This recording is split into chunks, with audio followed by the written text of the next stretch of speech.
Isang mapagpalang araw sa ating lahat. Ako ang inyong lingkod, Elijah Paul John Valdez, at welcome sa ating daily devotions. Ang ating verse for the day nasa Isaiah chapter 43 verse 7. Sinasabi dito na, sila ang mga taong aking tinawag. Nilikha ko sila para sa aking karangalan. Ang soberanya ng Diyos ay ang ideya na ang Diyos ay may karapatan at kapangyarihan na mamahala sa kanyang nilikha. Ito ay isang konsepto sa Kristyanismo. Soberanya ng Diyos ay nangangahulugan na ang Diyos ang pinuno ng sanlilikha at may otoridad sa lahat ng bagay. Kadalasang tinatalakay ang soberanya ng Diyos kaugnay ng malayang pagpapasya ng tao. Ang soberanya ng Diyos ay nilalarawan sa Biblia.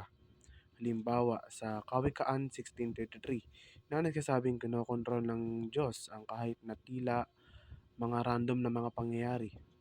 Ayon sa maraming denominasyong Kristiyano, ang pinakamataas na layunin ng sangkatauhan ay talagang luwalhatiin ang Diyos.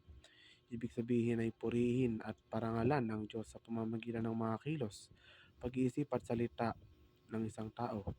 Sa esensya ay namumuhay ng isang buhay na nakatuon sa pagpapakita ng kabutihan at katangian ng Diyos sa mundo. Paniniwalang ito ay kadalasang nakabatay sa ideya na ang mga tao ay nilikha para sa layuning ito ng Diyos mismo. Itong mahalagang dokumentong Kristiyano ay nagsasaad na ang pangunahing layunin ng mga tao ay ang luwalhatiin ng Diyos at tamasahin siya magpakailanman.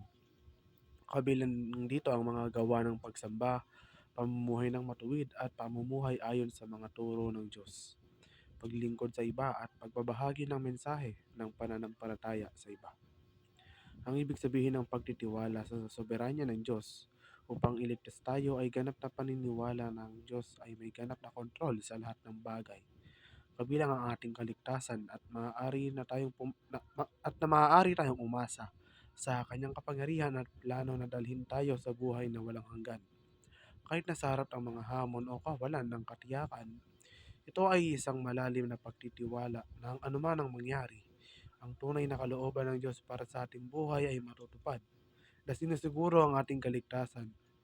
Kapag nagtitiwala na tayo sa soberanya ng Diyos, kinikilala natin siya, ang may pinakamataas na otoridad sa lahat ng bagay, kasama ng ating buhay at mga tadhana.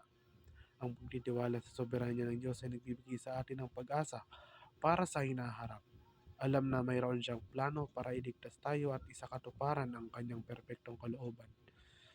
Ang paghahangad sa kaluwalhatian ng Diyos bilang pinakamataas na layunin ay nangangahulugan ng paghahanay ng mga pag-iisip, kilos at pagmamahal ng isang tao sa layunin ng Diyos na ipakita ang kanyang kaluwalhatian. Ito ay tinatawag na pagluluwalhati sa Diyos.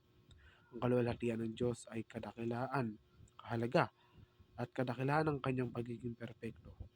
Ipinahahayag ng Diyos ang kanyang kaluwalhatian sa pamamagitan ng kanyang nilikha, probidensya, mga gawang tumutubos at tagapagpadala ng imahe.